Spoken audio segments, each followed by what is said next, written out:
எல்லாருக்கும் வணக்கங்க. இன்னைக்கு அனிதா குப்புசாமி யூடியூப் சேனலில் உங்களை எல்லாம் சந்திக்கிறதுல ரொம்ப ரொம்ப மகிழ்ச்சிங்க. இந்த மழை காலத்துக்கும் அதுவுமா பார்த்தீங்கன்னா உங்களுக்கு ஒரு பிடிச்சமான நல்ல ஸ்பைசி டிஷ் சொல்லித்தர போகிறேன். என்னன்னு பார்த்தீங்கன்னா ஸ்பைசி வெஜிடபிள் புலாவ்.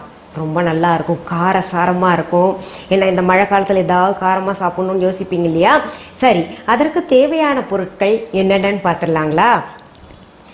அதுக்கு பாருங்கள், நான் பாஸ்மதி ரைஸ் எடுத்திருக்கேன், ஒரு டம்ளர் எடுத்திருக்கேன், ஒரு கப், கிட்டத்தட்ட ஒரு 1/4 கிலோ வரும் இது. அடுத்தது காலிஃப்ளவர் இந்த மாதிரி பூவாக பிரித்து வச்சுருக்கேன், ஒரு கப்பு. அடுத்தது பீன்ஸ் 10 எடுத்திருக்கேன், கேரட் தோல் சீவி 1 வச்சுருக்கேன். அடுத்தது பட்டாணி ஒரு சின்ன கப்பில் எடுத்துக்கலாங்க. அடுத்தது பச்சை மிளகாய் 4. அடுத்தது தேங்காய் துருவல் 2 டேபிள் ஸ்பூன். அடுத்தது குண்டு மிளகாய் 4. அடுத்தது சின்னதாக பெரிய வெங்காயம் 1 எடுத்துக்கலாம். அடுத்தது கசகசை 2 டீஸ்பூன். அடுத்தது மிளகாய்த்தூள் 1 டீஸ்பூன். அடுத்தது தனியாத்தூள் 1 டீஸ்பூன். அடுத்தது சீரகத்தூள் 1 டீஸ்பூன். அடுத்தது மஞ்சத்தூள் 1/2 டீஸ்பூன். இது பட்டை ஒரு 2 சின்ன துண்டு, கிராம்பு 6, ஏலக்காய் 3. இஞ்சி 1க்கு 2 நறுக்குனது சின்ன துண்டாக எடுத்துக்கலாம். உப்பு தேவையான அளவு.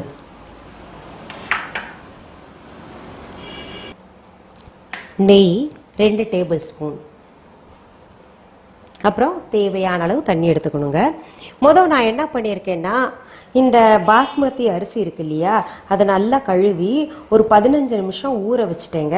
ஊற வச்சு அந்த தண்ணியை நல்லா வடிகட்டி எடுத்துக்கிட்டேன். இப்போது இந்த பாஸ்மதி அரிசி தனித்தனியாக பிரிகிற அளவுக்கு நம்ம இப்போது அதை வேக வச்சு எடுத்துக்கலாங்க. இங்கே பாருங்கள், நம்ம இதை அடுப்பில் ஒரு குக்கர் வச்சுக்கிட்டு குக்கர் வச்சிடலாம். குக்கர் வச்சுங்க, அதில் தண்ணி இல்லாமல் நல்லா சூடாயிருச்சு. இப்போ என்ன பண்ணலாம், இதில் சும்மா ஒரு டீஸ்பூன் போல் நெய்யை சேர்த்து உருக்கிக்கலாங்க. இதில் என்ன பண்ணுறேன், இந்த அரிசி தண்ணி இல்லாமல் நிறுத்தி வச்சுருக்கோம் இல்லையா, இதை போட்டு சிம்மில் நம்ம நல்லா வறுத்துக்கணும். வறுத்தணுன்னா ரொம்ப சவுப்பார மாதிரி வறுத்துக்கக்கூடாது, ஓரளவுக்கு லைட்டாக அந்த ஷைனியாக வரும் உங்களுக்கு அரிசி, அது வரைக்கும் நம்ம வறுத்துக்கலாம்.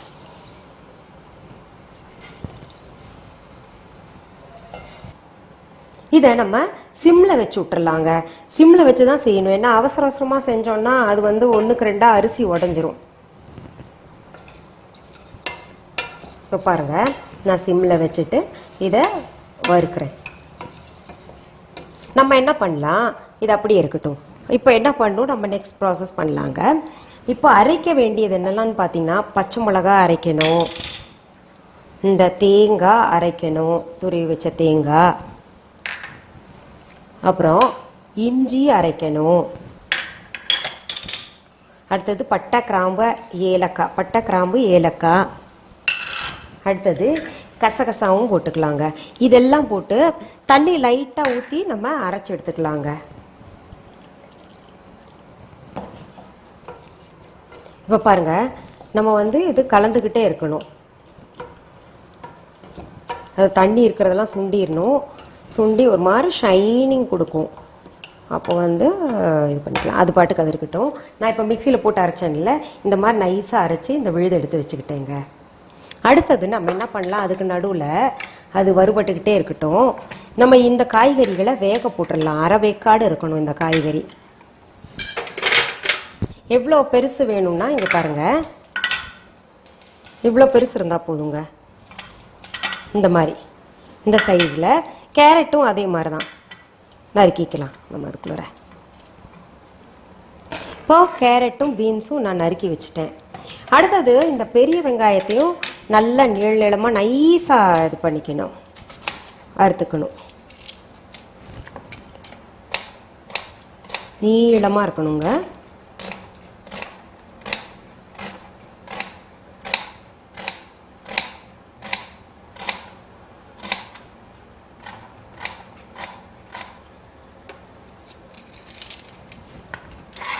இப்போ நடுவில் இது பார்த்துக்கலாம், இது எப்படி இருக்குன்னு பாருங்கள். நல்லா ஷைனிங்காக நான் சொன்ன மாதிரி வந்துருச்சு பார்த்தீங்களா? நல்லா பழப்பழன்னு மின்னுது அரிசி. இப்போ நம்ம இதில் என்ன பண்ணணும்னா 1.5 டம்ளர் தண்ணி ஊற்றிக்கலாங்க. நான் 1 டம்ளர் எடுத்திருக்கேன் அரிசி, அதுக்கு 1.5 டம்ளர் தண்ணி ஊற்றினா போதும். 1.5 கூட அதிகம்தான், 1.25 போட்டுக்கலாம். ஏன்னா தனித்தனியாக உதிரியாக இருக்கணும். இந்த அளவில் எடுத்திருக்கேன் நான்.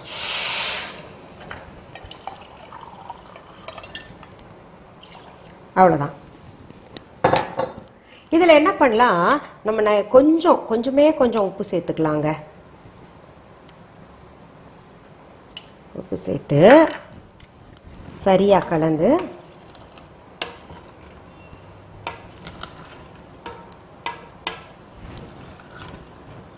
இங்கே பாருங்கள். இப்போது நம்ம தண்ணியில் சரியாக கலந்துட்டோம் இல்லையா? இந்த கலந்ததை நம்ம விசில் எடுத்துக்கலாங்க. ஒரு 2 விசில் வந்தால் போதும். இப்போ பாருங்கள், பெரிய வெங்காயம் நம்ம இப்படி நறுக்கி வச்சுருக்கோம். அடுத்தது நம்ம என்ன பண்ணுவோம், நம்ம காய்கறியை வேக போடலான்னு சொன்னேன்ல, வேக போட்டுடலாங்க. எல்லா காய்கறியும் ஒரு அரை வேக்காடு. இப்போ பாருங்கள், பீன்ஸ், கேரட்டும், காலிஃப்ளவர் அண்ட் பட்டாணி 4ஐயும் கொஞ்சம் தண்ணி சேர்த்து இவ்வளோ சேர்த்துக்கலாம் கொஞ்சம். ஏன்னா தண்ணி ஊற்றி நிறையா வேஸ்ட் பண்ண வேண்டாம், அதில் இருக்கிற சத்தெல்லாம் போயிடும். தண்ணி சேர்த்து உப்பு போட்டு வேக வச்சிடலாம். உப்பு இதுலேயும் போடுறோம், நினைவு வச்சுக்கணும் நம்ம.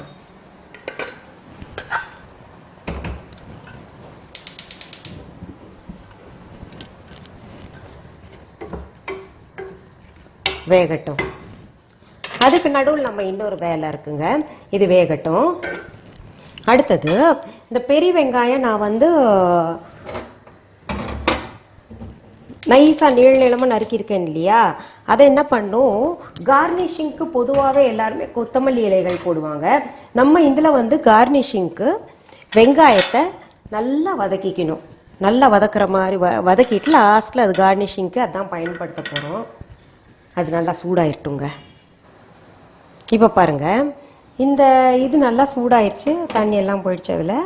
இதில் ஒரு 2 டீஸ்பூன் போல் நெய் விட்டுக்கலாம். நெய் இல்லாட்டி என்ன அவங்கவுங்க ஆப்ஷனுங்க. விட்டுட்டு இந்த பெரிய வெங்காயத்தை நான் அதில் போடுறேன்.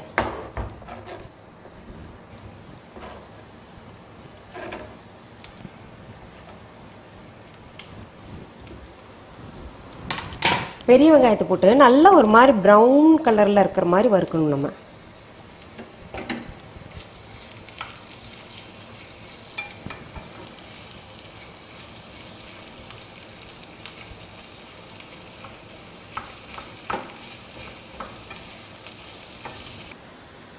இப்போ பாருங்கள், வெங்காயம் வந்து நல்லா ஒரு மாதிரி ப்ரௌன் ஆகிருக்குல்ல, இந்த மாதிரி பண்ணும் பாருங்கள். இது கார்னிஷ் பண்ணும்போது மேலே ரொம்ப அழகாக இருக்கும் பார்க்க. இந்த அடுப்பில் இருந்து இதை அணைச்சி நான் எடுத்து இதில் வச்சுக்கிறேங்க. இதில் ட்ரான்ஸ்ஃபர் பண்ணிக்கலாம் நம்ம. ஏன்னா அதுலேயே இருந்துச்சுன்னா இன்னும் தீஞ்சு போயிடும்.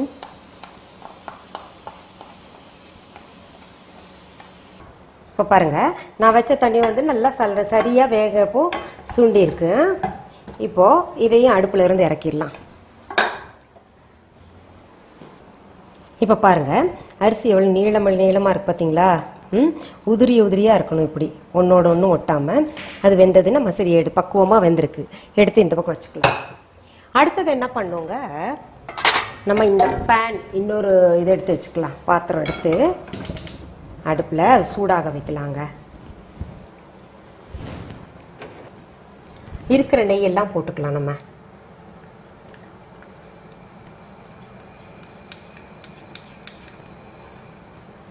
ரெண்டு டேபிள் ஸ்பூன் மொத்தம் சொல்லியிருந்தேன். நான் உங்களுக்கு திரும்ப சொல்கிறேன், நெய் இல்லாட்டி எண்ணெய், இது அவங்கவுங்களுடைய விருப்பத்தை பொறுத்து இருக்குது. இந்த நெய் வந்து நல்லா இப்போது சூடாயிருச்சு, உருகிருச்சு. இந்த அரைச்சி வச்சோம் இல்லையா, தேங்காய், கசகசை, பச்சை மிளகாய், இஞ்சி, அப்புறம் வந்து பட்டை, கிராம்பு எல்லாம், ஏலக்காய் எல்லாம் போட்டு அரைச்சி வச்சுருந்தோம் இல்லையா, அது இப்போ வந்து பச்சை வாசனை போகிற வரைக்கும் வதக்கிக்கலாம் நல்லா. அது போட்டோடனே நல்ல மனம் வருங்க ஒரு மாதிரி. இதெல்லாம் பார்த்தீங்கன்னா இப்போது நிறைய பேருக்கு ஆஃபீஸ் கோயர்ஸ்க்கு இல்லை குழந்தைங்களுக்கு மத்தியானம் லஞ்ச் நம்ம குழம்பு சாதம் இதெல்லாம் வச்சோன்னா தண்ணி விட்டுட்டு ஒரு மாதிரி டெய்லி அதே வைக்கிறதான்னு நினைப்பாங்க. இந்த மாதிரி வித்தியாசமாக செஞ்சு கொடுத்தா குழந்தைங்க ரொம்ப விரும்பி சாப்பிடுவாங்க. இது நல்லா வதக்கலாங்க பச்சை வாசனை போட்டும். இங்கே பாருங்கள், இது வந்து அது பாட்டுக்கு ஃப்ரை ஆகிட்டுருக்கு இல்லையா. இப்போ நம்ம இந்த 4 இன்னும் ஸ்பைஸாக வேணும் அப்படின்னு நினைக்கிறவங்க இன்னும் மிளகா சேர்த்துக்கோங்க. இந்த 4 குண்டு மிளகா அப்படியே முழுசாக போட்டுக்கலாம். என்ன நமக்கு போக போக பார்த்தீங்கன்னா நிறைய அது வந்து அது உதிர்ந்து தானாகவே அதுக்குள்ளெல்லாம் ஜூஸி இருக்கிறது, நிறைய காரம் இருக்கிறது வெளியில் வந்துடும். அதில் இருக்கிற காரம் எல்லாம் வெளியில் வந்துடும். இப்போ பாருங்கள் நல்லா வதக்கிட்டு இருக்கு, ஒரு மாதிரி சுருட்டுக்கிட்டு வருது பாருங்கள். அந்த நேரத்தில் நம்ம என்ன பண்ணுவோங்க, இன்னும் ஸ்பைசி சேர்க்குறோம். நம்ம அதில் சிகப்பு மிளகா 1 டீஸ்பூன் சொல்லியிருந்தேன், அது மஞ்சத்தூள் வந்து 1/2 டீஸ்பூன் சொல்லியிருந்தேன், மல்லித்தூள் 1 டீஸ்பூன் சொல்லியிருந்தேன், சீரகத்தூள் 1 டீஸ்பூன் சொல்லியிருந்தேன். இப்போ இதுலேயும் நம்ம கொஞ்சம் உப்பு சேர்த்துக்கலாங்க. இதெல்லாம் என்ன பண்ணுறது, நல்லா கலந்துக்கணும். இனி இதுக்குன்னு ஒரு பச்சை வாசனை இருக்கும், அதுவும் போயிடணும்.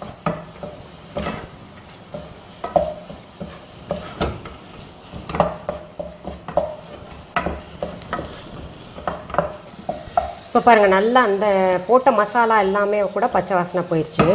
அடுத்தது நம்ம என்ன செய்கிறோம், இந்த வெந்த காய்கறி இருக்கு இல்லையா, அதை சேர்த்துக்கலாம்.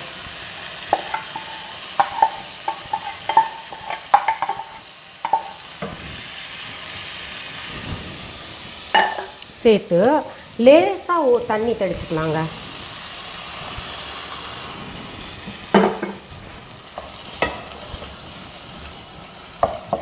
இந்த காய்கறியில் நல்லா மசாலா பரட்டி எடுக்கணும்.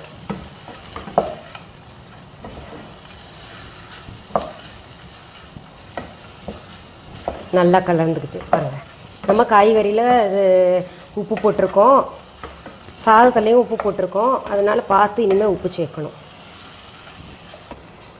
இப்போ பாருங்கள், நான் தண்ணி தெளித்து கொஞ்சம் மூடி வச்சுருந்தேன். மூடி வச்சோன்னா அதில் இருக்கிற அந்த மூடியில் இருக்கிற சொட்டு சொட்டு தண்ணி விழுந்து கொஞ்சம் தண்ணி இது சரியாக இருக்குது பக்குவமாக. இப்போ நம்ம என்ன பண்ணலாங்க, இந்த வேக வச்ச அரிசி இருக்கு இல்லையா, கொஞ்சம் கொஞ்சமாக சேர்ப்போம். இப்போ பாருங்கள், நான் சாதம் போட்டு எல்லாத்துலேயும் மசாலா வந்து சரிசமமாக பரவுற மாதிரி பண்ணிடுறேங்க.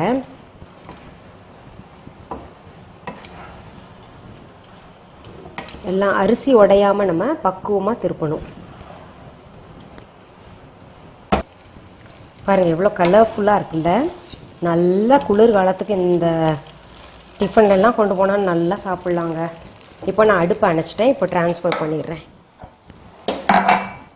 இனி ஒன்று தான் நம்ம பண்ணணும், கார்னிஷிங் பண்ணணும். அந்த ஆனியன் பண்ணோம் இல்லையா, ஃப்ரை பண்ணதுலேருந்து.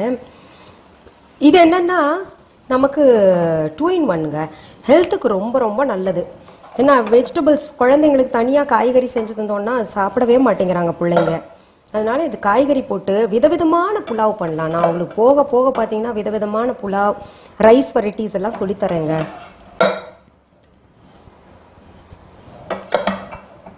இப்போ பாருங்கள் எவ்வளோ கலர்ஃபுல்லாக இருக்குல்ல. இதை நம்ம அங்கங்கே கார்னிஷிங்காக போட்டுக்கலாங்க.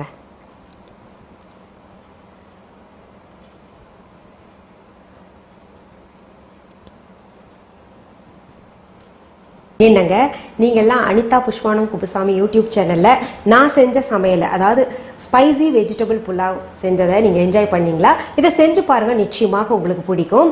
சரி, இது போல் நிகழ்ச்சிகள் தொடர்ந்து உங்களுக்கு சமையல் நிகழ்ச்சி ஆகட்டும், பல்சுவை நிகழ்ச்சி, எங்களோட இசை நிகழ்ச்சி இதெல்லாம் கிடைக்கணும்னா நீங்கள்லாம் செய்ய வேண்டியது ஒன்று தாங்க. அனிதா புஷ்பானம் குப்புசாமி அப்படின்ற யூடியூப் சேனலை சப்ஸ்கிரைப் பண்ணுங்கள், தொடர்ந்து உங்களுக்கு கிடைக்கும். மீண்டும் சந்திக்கலாமா? வணக்கம்.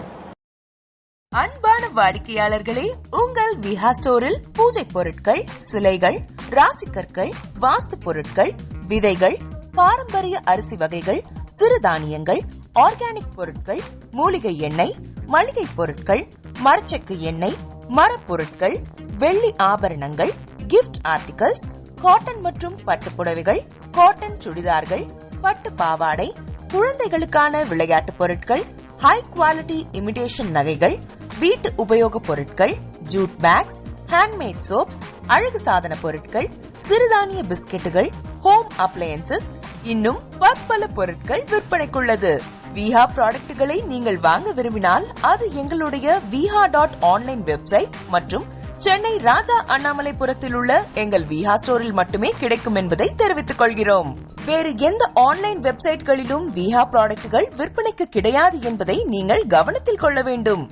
எங்கள் விஹா ஸ்டோரின் விலாசத்தை கண்டறிய கூகுள் மேப்ஸில் விஹா ஸ்டோர் என்று டைப் செய்தால் வழியை கண்டறியலாம். www.viha.online வெப்சைட்டிலும் விஹா ஸ்டோரின் அட்ரஸ் உள்ளது.